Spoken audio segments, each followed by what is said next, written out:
seterusnya kita bersama dengan Firdaus Azil, rakan setugas yang kini berada di Sekolah Kebangsaan Tanjung Minyak 2 Paya Rumput untuk membawakan perkembangan terkini. Firdaus, bagaimanakah keadaannya? Kalau kita lihat berdasarkan dengan keadaan Firdaus pada ketika ini, nampak macam cuaca okeylah, panas sikit dan orang ramai pun dah balik keluar dan sebagainya kan. Ramai ke orang sedang beratur pada ketika ini, Firdaus?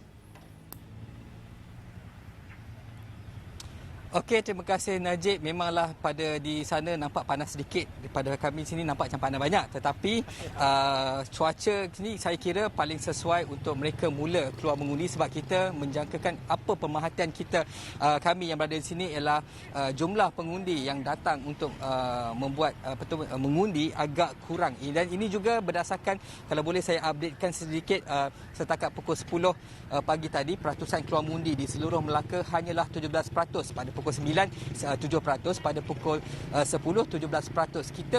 Kita melihat peratusan agak rendah dan juga tidak boleh kata ada yang keluar mengundi, tetapi tidaklah ada kesesakan yang luar biasa, tetapi mungkin kita menjangkakan kerana SOP yang disediakan oleh Suruhanjaya Pilihan Raya walaupun ketat diikuti dengan baik. Dan mungkin saya juga nak bercerita di sini bahawa DUN Paya Rumput ini, saya berada di Sekolah Kebangsaan Tanjung Minyak, antara pusat mengundi untuk DUN Paya Rumput, di mana DUN ini menyaksikan pertandingan 5 penjuru.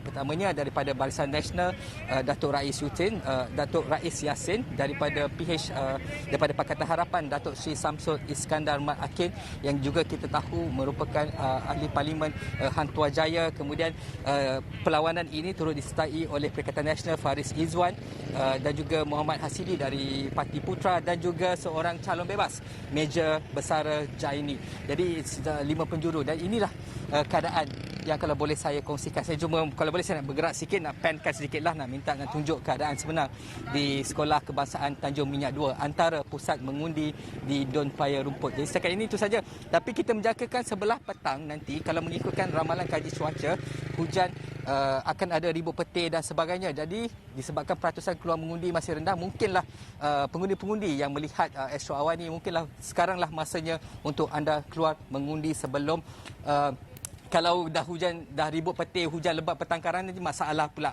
Najib. Dan Firdaus, kita tengok macam di belakang Firdaus tu macam lengang je, sama ada orang ramai belum lagi keluar mengundi ataupun perjalanan proses yang tu agak lancar, Firdaus. Kalau saya bertanya-tanya pada anggota, sebentar tadi saya pergi minum-minum sekejap, sembang-sembang dengan orang kampung, pemerhatian mereka juga selari dengan pemerhatian saya bahawa tak berapa ramai korang. Dan ini juga mungkin saya boleh kongsikan di mana salah seorang petugas tadi mengatakan berdasarkan daftar ataupun senarai yang mereka ada, mereka merasakan pengundi muda terutamanya yang di bawah 30 tidak begitu rasa orang kata teruja untuk keluar mengundi. Katanya mungkinlah ini disebabkan terlampau fatik akibat politik dan semacamnya. Itu pemerhatian kita. Jadi memang nampak lengang, tetapi itulah yang boleh saya kongsikan.